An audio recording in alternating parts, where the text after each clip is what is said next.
imagine that in your bedroom, there were holes that you could fall through into, into trouble.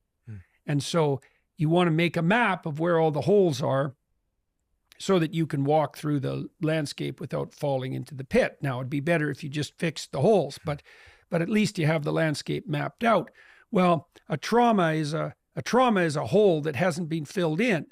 And so maybe if you had a trauma when you were 4, you hit a wall and you couldn't resolve the trauma, that's no different than not maturing in relationship to that problem. So what you have at hand there are only the tools that you developed by the time you were 4. Now, then you might encounter a situation where that's reminiscent of that. So, for example, someone might say, I had a problem with my boss. I have a recurring problem with my boss. And so you listen to him, he says, that reminds me exactly of what my father did when I, in this situation when I was a kid.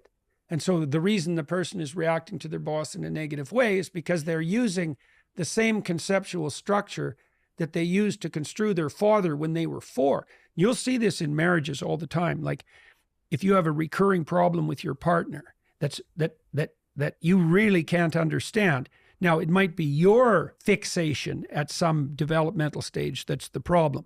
Like she's interacting with you in a way that elicits your 13-year-old self consistently. But she also might be reacting to you in a way that elicits her 13-year-old self. And so then, but if you listen to her, she'll get to that. And then she'll tell you the story. And then sometimes she'll be able to figure out what to do about that herself, or sometimes you'll have to discuss it.